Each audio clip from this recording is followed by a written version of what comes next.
बस इंतजार की घड़ियां खत्म होने वाली हैं। दुनिया के दो नेताओं की, एक सबसे शक्तिशाली राष्ट्र के राष्ट्रपति ट्रंप एक बार फिर से मिल रहे हैं जेलेंस्की से। वो जेलेंस्की जो लगभग 3.5 साल से ज्यादा हो गया है प्रणय, बिल्कुल। जो युद्ध में है रूस के साथ। लेकिन हम रोहित, क्या अब आपको हमारी आवाज आ रही है? सुन पा रहे हैं आप हमें? नहीं रोहित, अभी भी हमें नहीं सुन पा रहे हैं। कोई बात नहीं। अजय जी, हम आपके पास आए हैं और आप भी नहीं सुन पा रहे हैं सर हमें। मुझे लगता है कि अशोक सजनार सर से हमें पूछना चाहिए, क्योंकि ये अशोक पूरी सर के बाद कूटनीति चलिए का। आप पूछिए। अशोक सर, चूंकि आप कूटनीति को बहुत हम आ अच्छी रहे हैं तरीके से पूर्णिमा जी समझते आपके हैं, लेकिन जरा ये बताइएगा कि आज राष्ट्रपति ट्रंप के सामने तो बड़ी खबर आ गई है प्रणय। कुछ ये बता दें, ट्रंप जेलेंस्की की मुलाकात पर यूरोपीय यूनियन चीफ का बयान आया। उर्सुला वॉन डेर लेयन का एक पोस्ट आया है और उस पोस्ट में क्या लिखती हैं उर्सुला वॉन डेर लेयन जी, तो देख लेते हैं। ट्रंप जेलेंस्की मुलाकात पर जो बयान आया है उसमें उन्होंने अपनी राय व्यक्त की है और ये काफ़ी महत्वपूर्ण राय होगी उनकी। उस पोस्ट में उन्होंने जो बात लिखी है, उन्होंने कहा है कि अमेरिका दबाव, एक न्यायपूर्ण और स्थायी शांति स्थापित करने के लिए ये मुलाकात होनी चाहिए। कोई भी कदम उठाना चाहिए तो हम यूक्रेन में रक्तपात को रोकने पर काम कर रहे हैं और न्यायपूर्ण होना चाहिए, स्थायी होना चाहिए, यानी कि परमानेंट होना चाहिए। प्रणय, ये काफी महत्वपूर्ण है जो बात अभी ब्रेक में हम आपसे पूछ रहे थे कि भाई क्या होगा, यूरोपीय यूनियन के नेता क्यों हैं, क्यों फ्रांस जर्मनी यहां पर हैं। तो अब बात बिल्कुल एक साझा, एक सामूहिक दबाव बनाने की रणनीति के तहत यूरोप के तमाम नेता पहुंचे हैं। यूक्रेन के साथ सॉलिडारिटी भी है। लेकिन अशोक सर, चूंकि आप कूटनीति बहुत अच्छी तरीके से समझते हैं, आज राष्ट्रपति ट्रंप के सामने एक तरफ है अपने नाटो के सहयोगी और एक तरफ है अलास्का में किया गया राष्ट्रपति पुतिन से उनका वादा और लड़ाई बंद कराने को लेकर उनकी अपनी जिद या जुनून, जो भी कुछ कह लें आप। कितना कठिन होगा दोनों के पक्षों को मिलाना और एक समझौते को यहां पर आकार देना? देखिए, मैं जो समझता हूं वो ये है, जो जब से राष्ट्रपति ट्रंप आए हैं, पहले कार्यकाल में भी उन्होंने नेटो को इतना कोई ज्यादा महत्व नहीं दिया और अभी भी आकर इतना ज्यादा महत्व नहीं दिया। पहले कहते थे सभी को 2% देना पड़ेगा अपना जीडीपी उसके लिए, डिफेंस के लिए, अब उसको 5% कर दिया है। उनको मालूम है जो राष्ट्रपति ट्रंप और अमेरिका के बिना नेटो में कोई इतना ज्यादा शक्ति नहीं है, तो इसीलिए वो नेटो, और वो पहले भी देखा गया है जो पुतिन की तरफ बहुत ज्यादा उनका झुकाव है।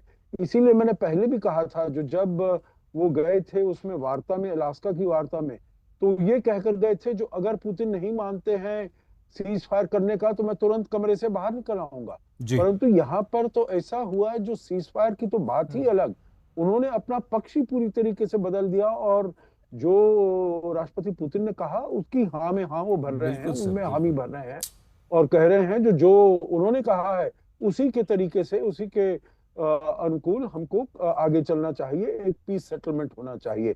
और जैसे मैंने बताया, ये कोई इतना आसान नहीं है, सीज फायर फिर भी आसान है और हम ये जानते हैं जो ऐसे बड़ी जो संधि होती हैं या ऐसे सेटलमेंट होते हैं, ये स्टेप बाय स्टेप अप्रोच होता है। छोटे छोटे कदम लीजिए जो आप कर सकते हैं।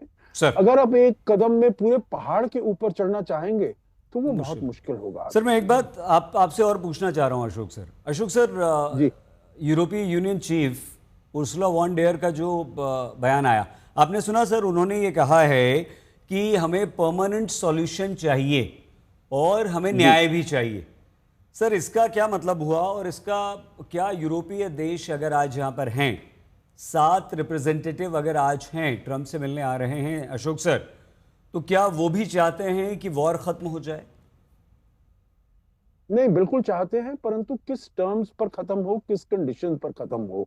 और वो बिल्कुल राष्ट्रपति जेलेंस्की की बिल्कुल तरफदारी कर रहे हैं पूरे तरीके से। जो कोई वहां से उनको नेटो मेंबरशिप के बारे में वो इतना नहीं बोल रहे हैं, परंतु जो इसकी यूक्रेन की कोई टेरिटरी नहीं दी जाए, कोई उनका जो है, चाहे क्राइमिया हो या डॉनबास हो या खेरसोन जापोरिजिया, इसमें से कुछ नहीं दिया जाए, नहीं तो ये एक ऐसा संदेश जाएगा जो कोई ताकतवर देश किसी भी कमजोर देश के क्षेत्र में आ सकता है, क्षेत्र हथिया सकता है और पूरी दुनिया उसको लेजिटिमाइज कर देगी, पूरी दुनिया उसको मान लेगी। और ये ठीक बात नहीं है। ये यूरोप का कहना है, ये यूक्रेन का कहना है।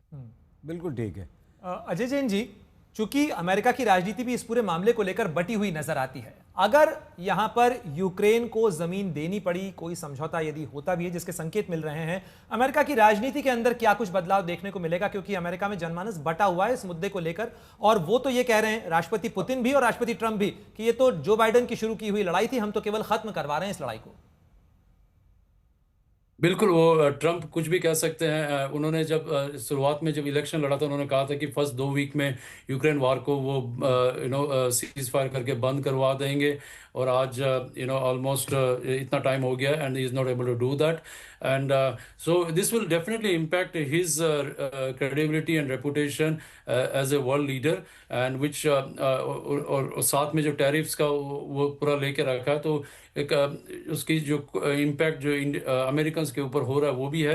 तो ये पूरा एक इम्पैक्ट पड़ेगा, और इससे हमें मिड टर्म में डेमोक्रेट्स को काफ़ी अच्छा रिजल्ट मिलना चाहिए।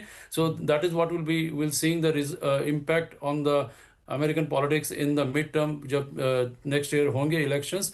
तो we are hoping that Congress का जो वो है, वो डेमोक्रेट्स वापस will regain the power, and so I don't see that इस मीटिंग से Trump will be able to achieve जो वो अचीव करना चाहते हैं। ठीक है, पूर्णिमा जी, आपको लगता है कि अगर सब लोग यहाँ पर इकट्ठा हुए हैं और ट्रंप ने ज़ेलेंस्की के साथ यूरोपीय यूनियन के देशों को भी बुला लिया है, तो ये युद्ध रुकवाने की दिशा में, जैसे अशोक सर कह रहे थे कि आप छोटे छोटे कदम बढ़ाइए, ये कदम है, इसे आप वन स्टेप अहेड मानती हैं या नहीं? मैम, इसका जवाब हमें आपसे एक छोटे से ब्रेक के बाद लेना पड़ेगा। हम जल्दी से दोबारा हाजिर होते हैं, रुक रहे हैं छोटे से ब्रेक के लिए। आप देखते रहिए इस समय की दुनिया की सबसे बड़ी खबर पर आज तक की ये नॉन स्टॉप कवरेज।